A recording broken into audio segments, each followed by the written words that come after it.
Hello and welcome to A Friend Remembers, a channel that's been looking through the second half of 2023, replaying all of the mainline numbered video games in the Final Fantasy series from start to finish, and asking why you should play each game. This week we look at Final Fantasy XII, the last standard definition entry, and ask why you should revisit this classic masterpiece.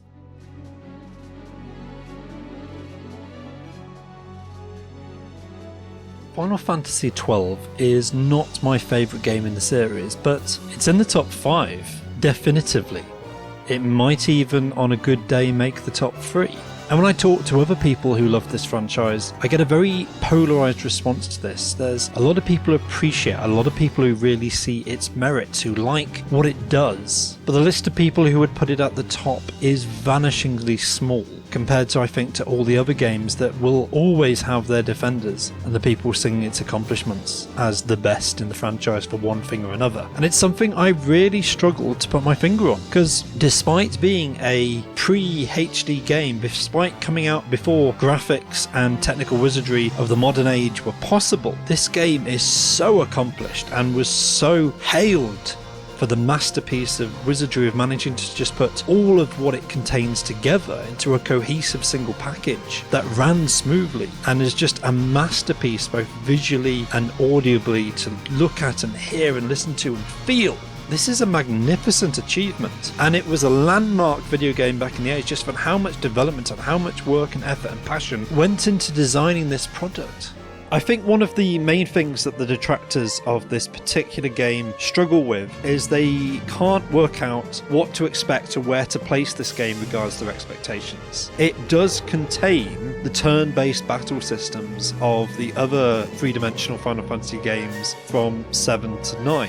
You control one of a small party where you can run around engaging in monsters, choosing commands, actions, items, magic, fighting against those enemies to build up your level up your characters, unlock new skills, new jobs, find equipment, power your team up, and build the ultimate cast of characters to fight your way to an epic adventure that will change the shape of the world. So much so familiar. But it also has the character switching mechanics of games like Final Fantasy X, where you can swap characters in and out of your party at a whim throughout the battle system. This makes it far more accessible, far more engaging in terms of not having to be locked down to just one specific set of character members when you set out from your home base to your hometown. And furthermore, it's the first non-online game in the series where the monsters are roaming the actual world. There is no transition between an overworld map and a battle scene. You see an enemy in the distance, you target that enemy, you run over towards it and engage in combat, and if another enemy wanders past while you're engaging in the first one, it can join in the fight and start meleeing alongside its enemies. This changes the game up, and it's something brought in from the online games. This is pretty much how Final Fantasy XI works. Final Fantasy XII, though, is much faster than Final Fantasy XI. It's a very kinetic, very frantic experience. The number of enemies you'll have to fight are innumerous. It's enormous in size, enormous in scope, enormous in the number of characters, number of enemies, number of combatants on the field, and the range of abilities you can unlock, the different types of weapons that everyone will equip, whether they're range, whether they're distance, whether they're casting magic, the different types of magic, the spell buffs. All of these different systems build upon each other. It's a very systems orientated game.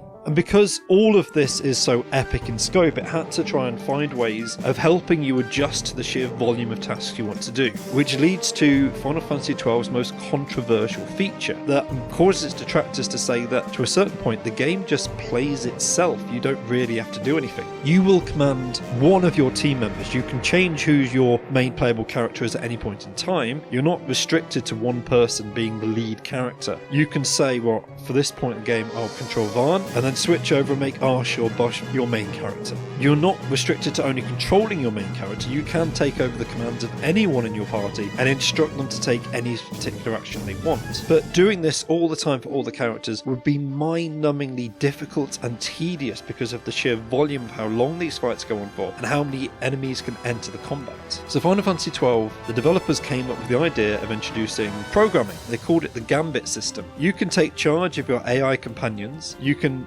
tell the computer when an enemy comes by, target it and attack. So they'll automatically target anyone who's nearest to them. That's often not very useful, so maybe it's be better to say, I will command the leader. If the party leader combats someone, you should attack the same person as the party leader. That focuses your damage down to one single enemy. So if you're fighting 3 different foes, you're not splitting your attacks over all 3 of them. You're focusing the damage on one enemy, bring that one down quicker, then you can focus on a second, then you can focus on a third. And as you play through the game, you'll get more and more advanced gambits. You can tell characters if anyone's player health is under 50% or under 30% or under 20%, heal them. If anyone dies, revive them. If any enemy is weak to ice magic, cast Bizarra. If anyone has been poisoned, give them an antidote. As you play through the game of Final Fantasy XII, you can unlock more and more gambit slots for more and more of your characters to have them automatically take charge of the battlefield, so you can stop worrying about the individual minutiae of an individual battle. You can step back and say, I'm just going to be a master strategist who will step in and intervene when the AI programming isn't responding the way I want it to a specific battle. And you can still control your main character as if they were directly controlled. You don't have to have the gambits on for everyone. You can have the gambits on for the 2 support characters, while your main you stay in complete control of.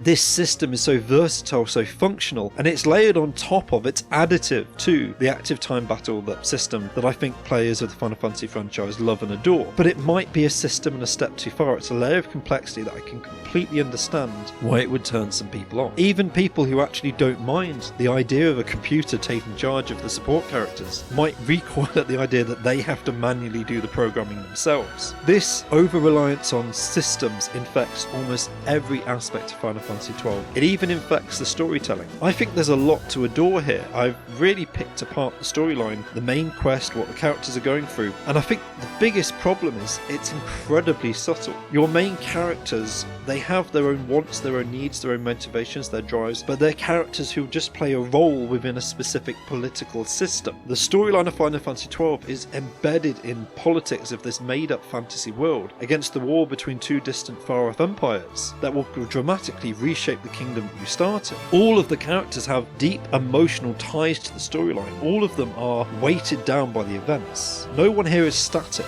but they are all subtle and they all have a degree of self-awareness, which results, I think, in people who are used to the deeply emotional storytelling from Final Fantasy VII to X walking away going, they just weren't pulled in, they weren't gripped, they didn't get it. And that's because there is a great story here, but the story is trapped behind the systems of the political prejudices of the world it's based in. If you're into that deep undertext, subtext storytelling method, that's absolutely fantastic. But if you just want to get an emotional attachment to the clear hero and understand their deep personal emotional journey, you've got slim pickings here. There is good storytelling. Everyone does have an arc, but it's told with a certain degree of subtlety and a certain degree of detachment that I can definitely see some core fans of the series walking away from going, this game didn't scratch the itch that a lot of other Final Fantasy games did. Worse, because the game is so absolutely vast, the dungeons are enormous and you can spend hours exploring them. Often you'll have to go through several boss fights in several different areas to go from small cutscene to small cutscene.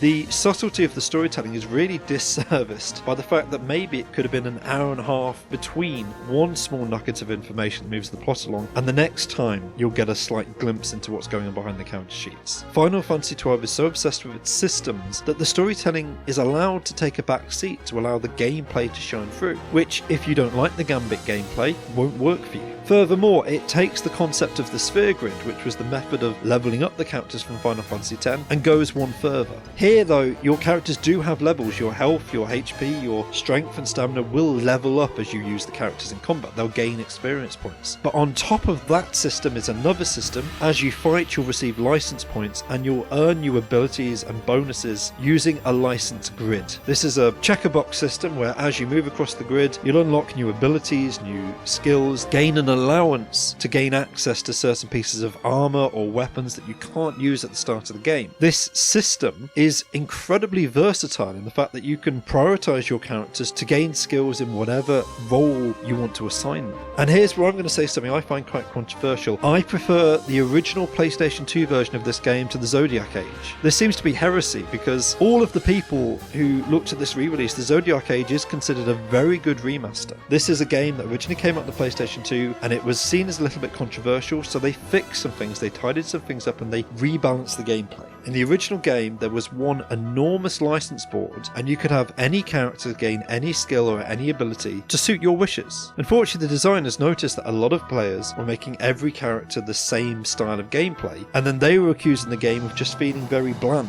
Well, yes, when you've programmed all your characters to have the same set of skills, that's your fault that you don't have the variety and the scope of the gameplay. So for the Zodiac Age, they introduced a job system, where at the start of the game, you choose one of a several number of roles, specific jobs, and every character has a much reduced license board. It reduces your total potential. You cannot give every character every stat if you grind hard enough. It's physically impossible. Now fortunately, they've since come back and rebalanced it and added a sub-job, so every character can have 2 license boards, and you can change license board. If you realise at the start of the game you made a mistake, you can come back, re-roll everyone's stats, and level them up on a different board to give them different abilities. But I personally detest this limiting of your potential, just to try and force players to engage with the game in what the developers saw as the wrong way. They've reduced the capability of every character, and it rubs me up the wrong way. I much preferred the original PlayStation 2 choice of freedom, and if you want every character to be a warrior with no magic skills, and then you complain that the game's too hard, that's on you. But I think that's my own little private rant.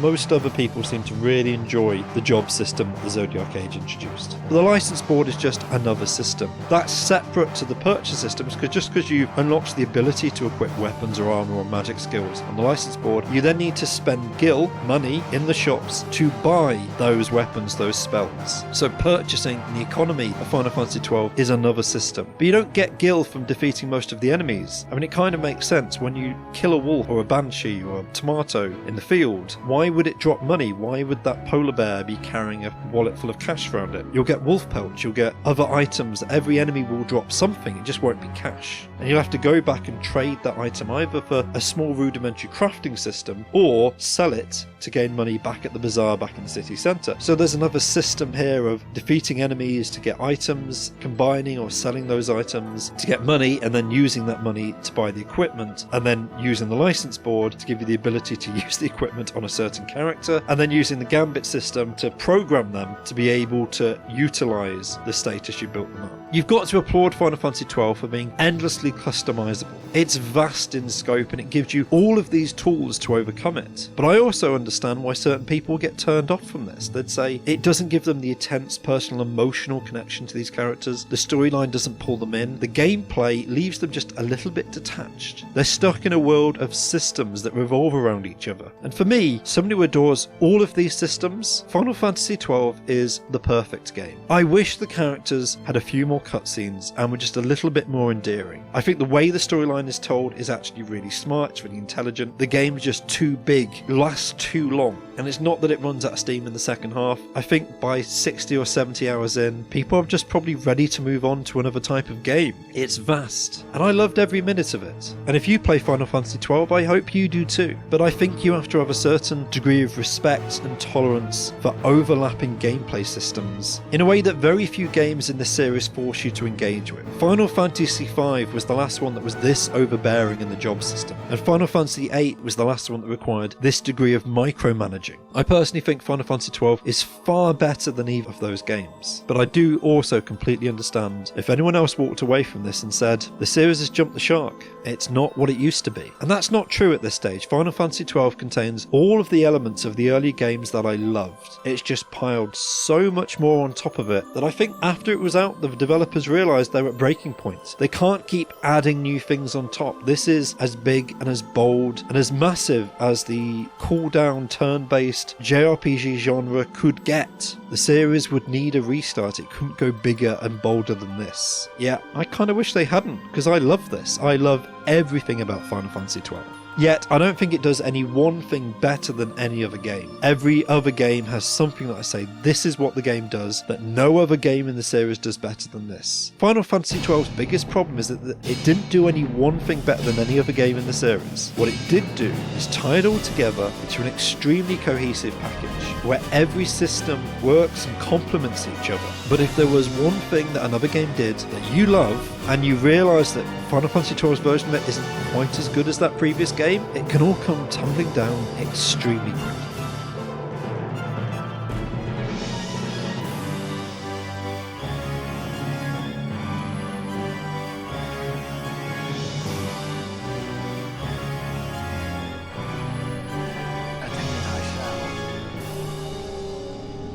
For too long have my deeds gone unrewarded.